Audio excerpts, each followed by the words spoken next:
What's one moment in your life that changed everything in your family? Are you ready for a shocking truth? I learned that silence is louder than bragging, and I never understood how powerful that was until Easter dinner when my brother decided to take another shot at me in front of the entire family. For years, he has made little digs, always dressed up as jokes, about how I never had a real job and how I was wasting my potential consulting on projects that nobody ever really saw in the news. He likes to remind everyone that he works in real tech, building tools that power the future, while I supposedly bounce around from one client to another. To him, stability meant respect, and consulting was just drifting. I got used to being the quiet one at family gatherings, because every time I tried to explain what I actually did, the room would glaze over and my parents would change the subject to Ethan's promotions, his stock options, his keynote talks. That night, I had promised myself I would not say a word. Let him brag. Let my parents beam with pride. Let my uncles nod like he was curing cancer instead of burning through venture capital. I was going to eat my dinner, sip my wine, and smile politely. And for the first half of the evening, that is exactly what I did. Ethan leaned back in his chair, told stories about how stressful it was to be a leader, how hard it was to carry the responsibility of a real company, and how people like me did not understand pressure because we could always just walk away from clients if things got tough. Every word was meant to remind everyone that he had climbed higher than me, that he was the one carrying the family pride. Then he said it. Right as dessert was being served, he raised his glass, smirked at me, and with that performative confidence he has always used, he said, "Not everyone can handle a real job in tech." The table chuckled politely, and I could feel my mother's awkward glance trying to smooth things over, but before I could even respond, my grandmother, who rarely says much during these little performances, leaned forward and asked a single question. "Is that why you just bought his company?" The silence that followed was unlike anything I had ever experienced. Forks stopped halfway to mouths. My brother's smile froze in place like he was glitching.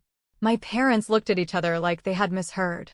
I felt every eye shift to me, and for the first time in years, I did not shrink back. I calmly put my fork down, looked straight at Ethan, and said, "Yes, that is exactly why. Through a holding group, I now own Kitebridge. I will see you Monday." I wish I could describe the rush that hit me in that moment, but it was not joy or triumph, it was relief. Relief that I no longer had to sit there and let him narrate my life as though his version was fact. Relief that the hours of quiet work, the meetings nobody clapped for, the nights I stayed up reading contracts instead of chasing headlines, had all led to this. I did not need to raise my voice or list my achievements. One sentence had done the job. Ethan stammered something about it being a joke, tried to laugh it off, but the table was frozen. My father finally spoke and asked if this was some kind of misunderstanding.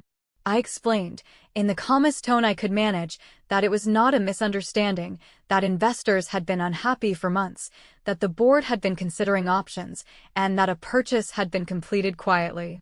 I told them nothing flashy, just the bare facts, because the power was in the understatement. My grandmother, bless her, picked up her fork and said, "Well, that explains a lot." My mother looked like she was about to cry, my father looked like someone had pulled the rug out from under him, and Ethan sat in stunned silence, still gripping his glass as though it might give him back control. I pulled out my wallet, placed a receipt on the table, and said that dinner was already taken care of, courtesy of the company card. The look on Ethan's face when he realized the card was now tied to accounts that no longer reported to him was worth more than any speech I could have given. But before anyone could ask more questions, my mother's voice cut through, "Are you firing him?" That was the moment the whole room leaned forward, desperate for the next move, waiting to see if I was going to turn this dinner into a public execution. I looked back at her, took a breath, and said, "No. I am going to give him something he never gave me, a fair review." And with that, I picked up my glass, stood, and walked into the kitchen, leaving the silence behind me like a gift nobody knew how to unwrap. What none of them understood in that moment was that the dinner was only the beginning.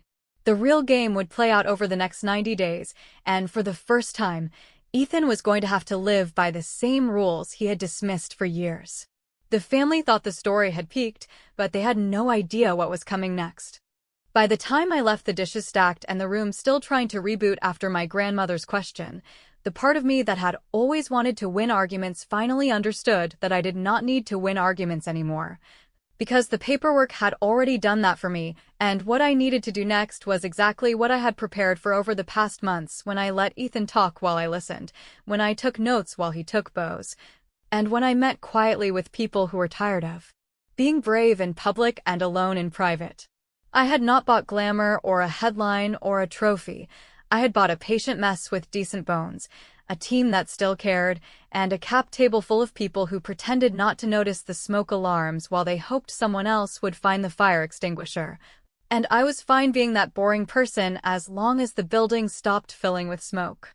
The truth is that this did not fall into my lap by magic or luck or family politics, because the first real conversation started months earlier in a quiet conference room where Priya, the chief operator who kept the place from tipping over, slid a stack of reports across the table and told me that the company did not need a savior with a slogan, it needed a steward who liked lists, and that if I was that person, she would stop holding her breath, which was the highest compliment I had heard in years, because I have always been better at holding a line than holding a microphone. She did not try to sell me a dream or warn me with drama. She simply pointed to the trend lines, the churn pockets nobody wanted to discuss, the contract renewals that required more hand-holding than the leadership liked to admit, and the cultural bruise that forms when promotions arrive through friendships instead of documented performance, and I could feel the shape of the problem settle into my hands like a tool I already knew how to use. Daniel, my lawyer with the calm voice and the hawk eyes, drafted the structure through a plain holding entity with a name so perfectly forgettable that even the gossipiest advisor would skim over it, and together we built a deal that traded applause for certainty, shaved the price to reality, and wrapped the transition in a timeline that put process ahead of personality, because I did not want an explosion, I wanted a transfer of gravity. The conditions were simple on paper and demanding in practice. A 90-day operational audit that touched finance, hiring, vendor relationships, product milestones, and leadership hygiene. A commitment to equal rules and visible documentation for every person, including my brother, and a leadership plan that clarified authority without trashing reputations. Which is why I asked Priya to accept the interim presidency with a scope that placed every operational artery under her oversight, while leaving Ethan's title intact but routing his decisions through a structure that would finally require proof instead of posture. When I told Priya, she did not beam or weep or throw a party. She nodded, opened her notebook, and started a list titled Day One Reality, which is exactly why I trusted her, because she did not need to be the face, she needed to be the spine. And that is what the company was missing. I drafted the internal note myself and kept it free of shiny words, because engineers do not need adjectives, they need clarity. We would stabilize support, write the documentation we had been faking, measure ship cadence without punishing honest blockers, and audit every vendor relationship above a reasonable threshold to make sure money followed value, not proximity. I did not mention family, I did not hint at drama, I did not allude to Easter, because the only audience that mattered on day one was the people who carried pagers and on-call rotations, the people who wanted to know whether the next quarter would be less exhausting than the last one. Ethan received the update with an attempt at graciousness that sounded like a press release, and I decided to take that as a victory, because if he wanted to perform professionalism, I would not interrupt the performance, I would only measure it. I scheduled his review exactly like everyone else's, blocked the time with human resources and legal present so nobody could later claim that I had ambushed him, and sent him the agenda early with a request for metrics, not promises. Because I wanted to give him every chance to meet the bar he had set for other people while somehow never clearing it himself. My parents, meanwhile, took turns calling me with questions that sounded like warnings, and I answered with the same line every time, that I would treat him fairly and that fairness would feel like punishment only if he had relied on exceptions. And then I went back to work, because parents are not a risk vector I can model, and a system that relies on parental approval is not a system.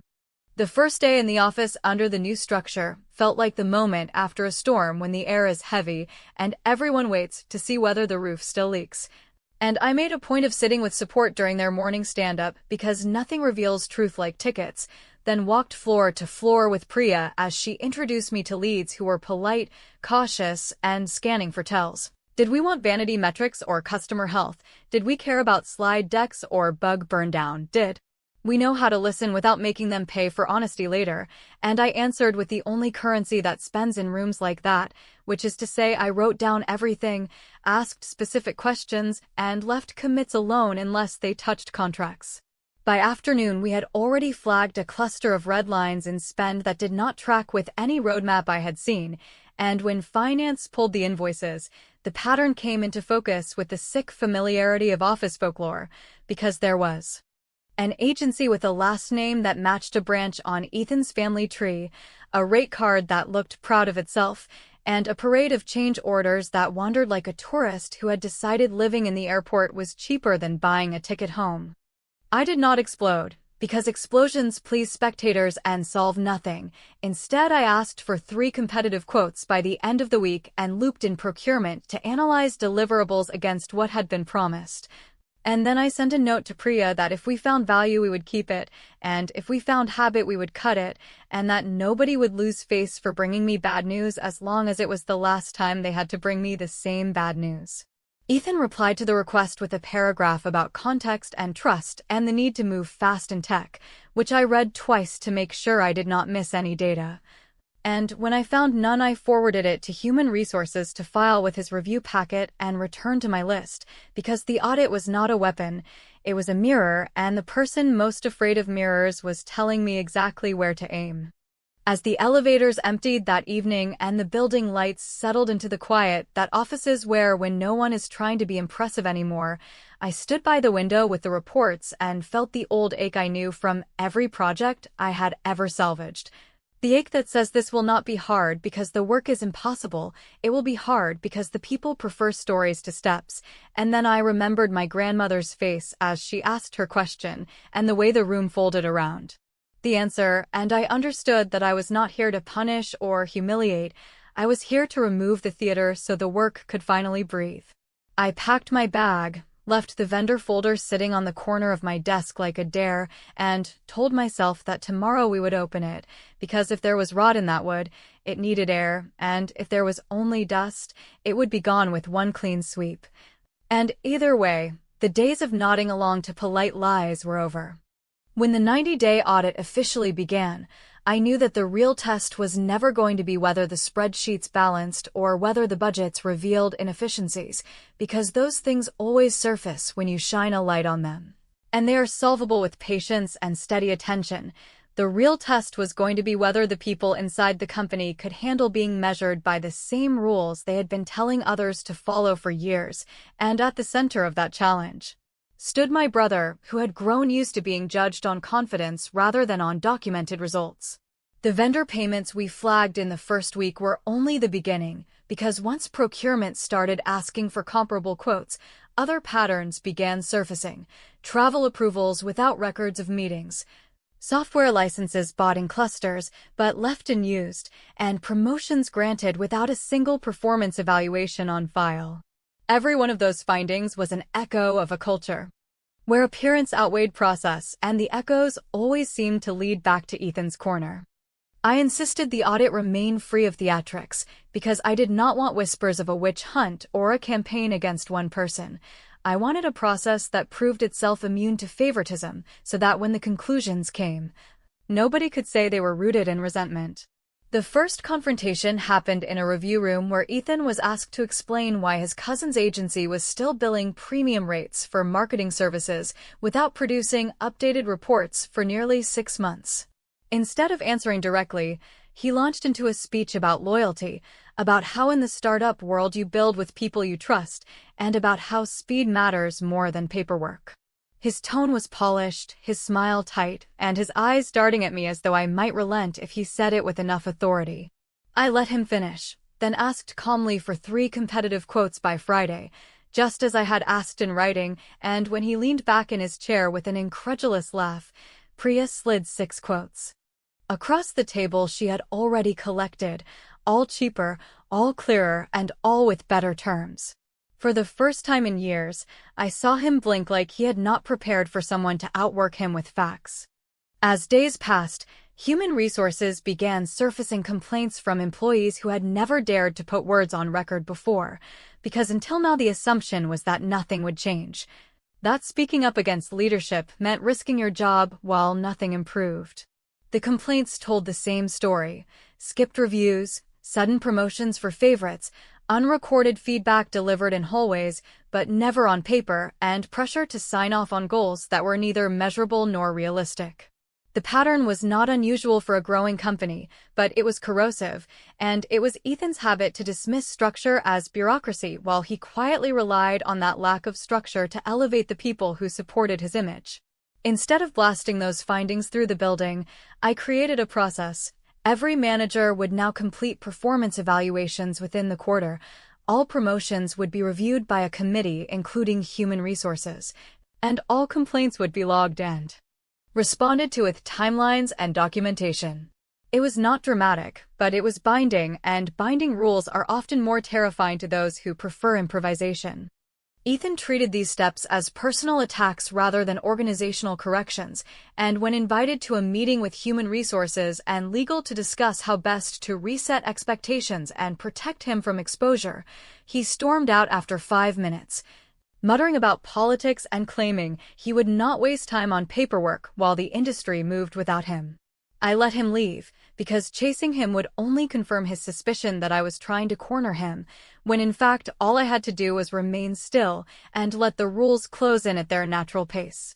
The employees, on the other hand, began to respond almost immediately. The platform team, which had long been starved of budget because they were quiet and not part of Ethan's inner circle, suddenly found themselves with redirected funds after I froze the Cousins contract. Within 2 weeks their morale improved, their productivity jumped, and they began hitting targets that had previously been written off as unrealistic, not because they lacked ability but because they lacked support. The office started to change in subtle but unmistakable ways. Engineers began volunteering ideas in meetings without waiting to see whether they matched Ethan's mood. Project leads started publishing timelines that were honest rather than padded.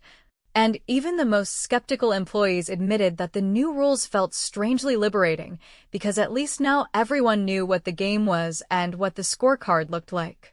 The irony was that my brother could have had this same effect years earlier if he had valued structure over swagger, but now he was the only one refusing to play, and that refusal was beginning to isolate him in rooms where he used to dominate. One evening, as I was reviewing the latest audit notes, Priya forwarded me an email she had just received from a reporter who covered venture-backed companies. The subject line was a simple question: is Kitebridge shopping for a buyer again? My pulse quickened because I knew exactly what that meant. Someone inside had been talking, and leaks at this stage of a transition are never random. They are warnings, power plays, or desperate attempts to control a story before it lands. The reporter mentioned a source close to leadership, and the details were too precise to be guessed. They echoed complaints Ethan had voiced privately about how new ownership was strangling innovation with process, about how creativity was being replaced with checklists, and about how the company was in danger of losing its edge. I did not respond to the reporter. Instead, I met with Priya in the quiet of her office and asked her to trace the leak. Within hours, she connected the dots to a group chat Ethan maintained with friendly founders in his circle, one of whom owed him favors and happened to know journalists. The realization was not surprising, but it was disappointing, because Ethan was not only risking his own credibility, he was risking the stability of the very company he claimed to protect, all in an effort to win a story he had already lost in the boardroom. I chose not to confront him immediately, because public clashes only validate the illusion that there are two sides of equal weight, and I wanted no such illusion. I wanted results, not drama. Instead, I documented everything, filed it with legal, and continued the audit as though nothing had happened. The next steps would not be loud, but they would be decisive, and the people watching from the sidelines would know the difference. My brother thought he had drawn first blood by feeding a reporter, but all he had done was prove that the rules I was enforcing were necessary, because without them, the company's story would be written by whispers rather than by work. And so I went home that night, closed my laptop, and told myself that the next move would not be his to make, because by the time he realized the stage was gone, the audience would already be clapping for someone else. The email from the reporter had been the clearest sign yet that silence inside the walls was no longer enough, because if rumors could slip through private channels and bend into public narratives, then stability would only return when the company's story was told by the people actually doing the work rather than by those desperate to preserve their egos, and that realization shaped the entire next phase of my plan. I understood that reputational battles are rarely won with sharp denials or frantic corrections, because those always sound defensive and invite suspicion. They are won with a calm stream of facts that make the noise irrelevant. And that is exactly what I set out to build. The challenge was that this approach required patience in the face of provocation, and my brother was not the kind of person to sit quietly while someone else defined the stage. We drafted an internal memo first, one that explained the transition without drama or self-congratulation, because the employees had no interest in corporate theater. They wanted to know whether their jobs were secure, whether the roadmap was still intact, and whether the daily grind of tickets, commits, and customer calls would finally be supported instead of dismissed. The note was deliberately plain. We emphasized the boring but vital focus areas: uptime, documentation, and support service levels, and we outlined a commitment to measure outcomes instead of slogans. No promises of disruption, no flashy declarations about conquering markets, only a clear acknowledgement that survival depended on operational discipline, and that discipline would be shared by everyone regardless of title.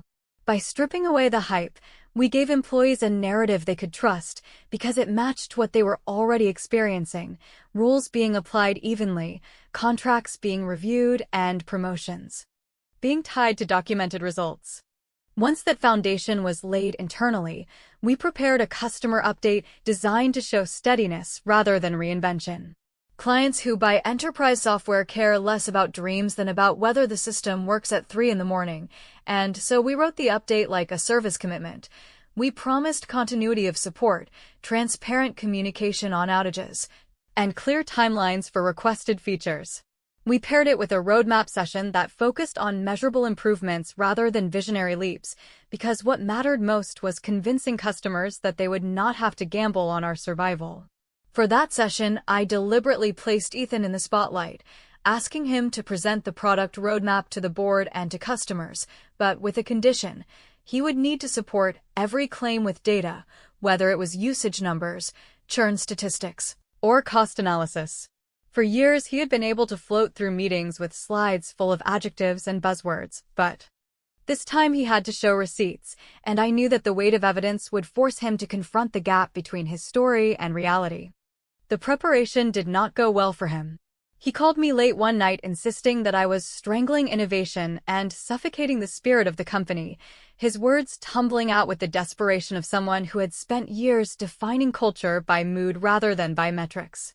I listened quietly, reminded him that this was the same standard applied to everyone else, and ended the call without raising my voice, because nothing unnerves a person more than realizing their loudest accusations land on silence. The next morning, he sent a long email to the board blaming me for creating an environment hostile to creativity, but his message carried no data, and when Priya replied with the latest performance charts, the contrast between his words and her facts spoke louder than anything I could have written. Meanwhile, the leak problem came into sharper focus. Priya confirmed what I already suspected, that Ethan's circle of friendly founders was feeding reporters selective pieces of information designed to paint him as a misunderstood visionary stifled by bureaucracy. The temptation to confront him directly was strong, but I resisted, because confrontation would have given him the theater he craved. Instead, I devised a counter that turned his own tactic against him. I invited one of those same founders, the one most responsible for passing rumors to the press, to join us for a public webinar showcasing a new product integration. The session was designed to be practical and unglamorous, a live demonstration of features that solved real customer problems. Ethan was supposed to handle the demo, but when the day came, he was unprepared, offering slides instead of working software. Without a pause, I handed the microphone to Priya, who walked through the actual product on screen, showing every detail with clarity and confidence. The audience response was immediate. Questions poured in, sign-ups increased, and customers praised the straightforwardness of the session.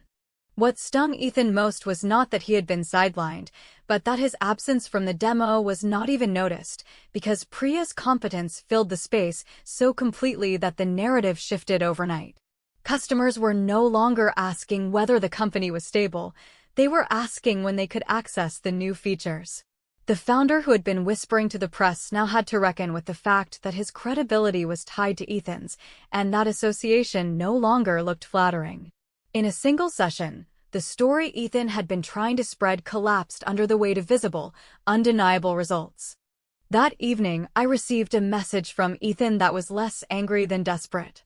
He accused me of ruining his life, of humiliating him in front of peers, and of stripping away the recognition he had worked so hard to earn. His final line was a threat disguised as dignity.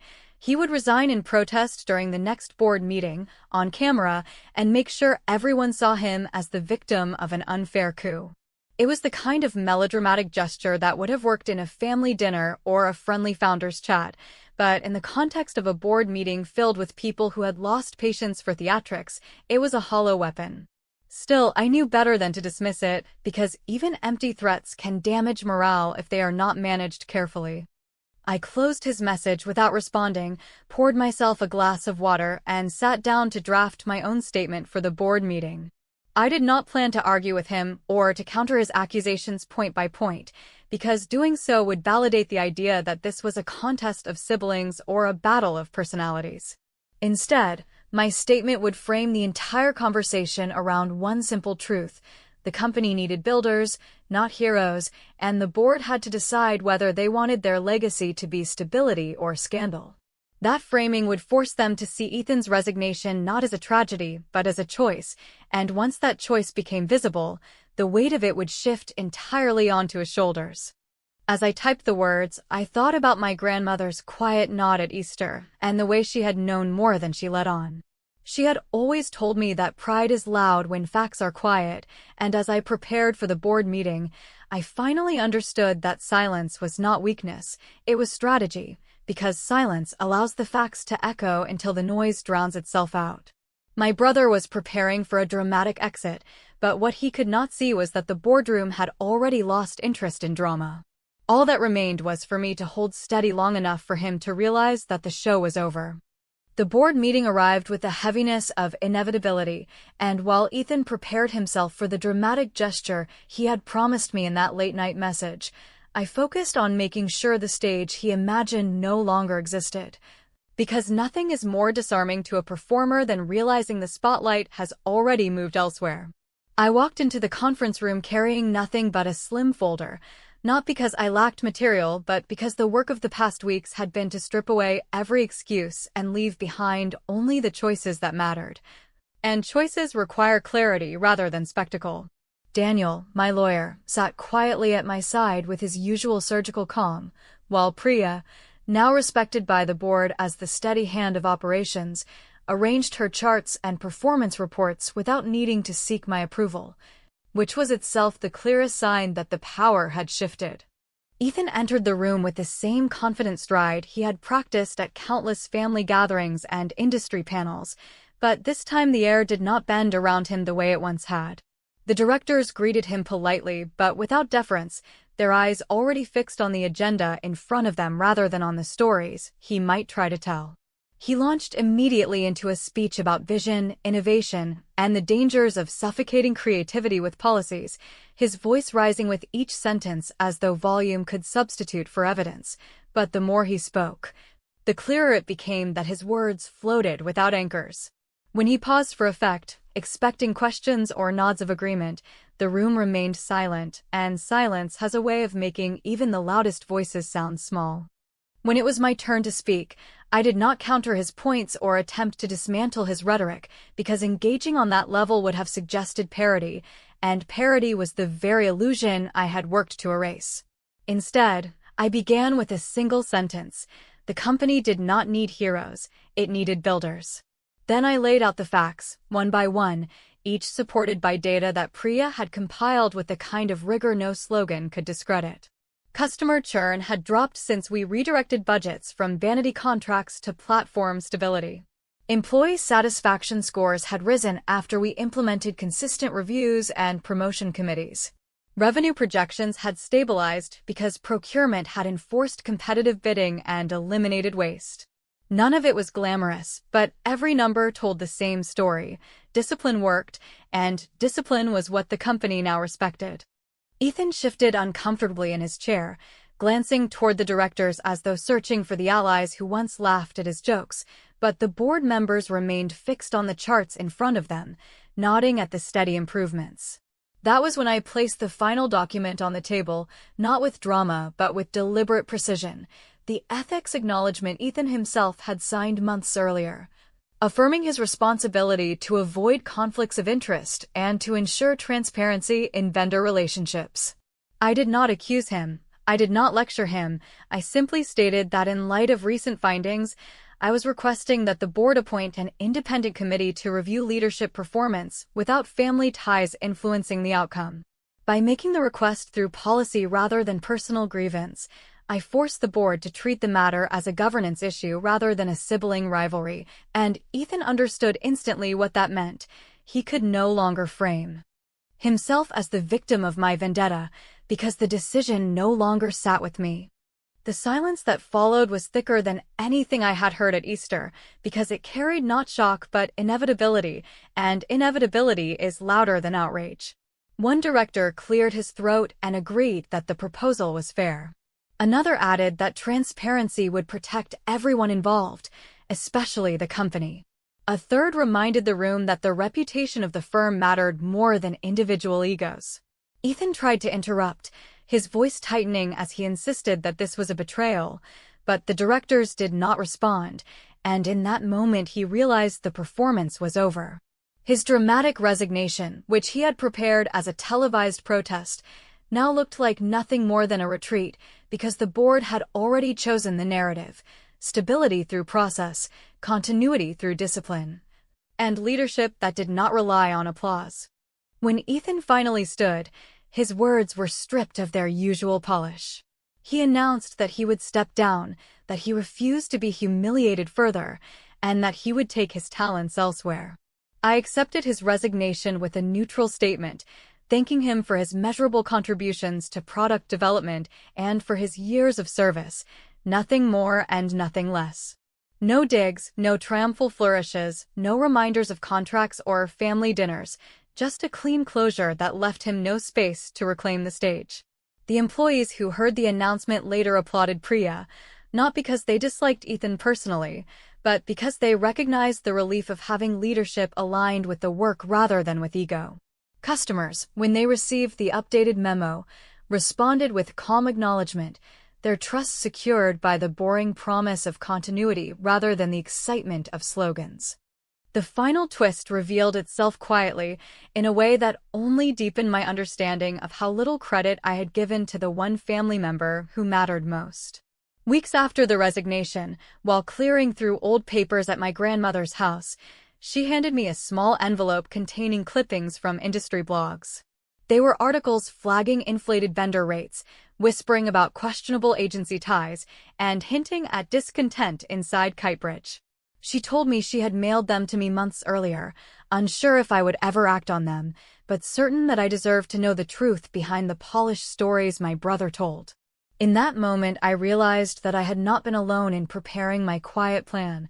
I had been guided by someone who valued fairness above appearances, someone who knew that a single well-placed question at Easter could do more damage to arrogance than 1,000 shouted accusations. When I think back on the entire arc, I see clearly that I never truly won an argument with Ethan, because arguments were never the battlefield.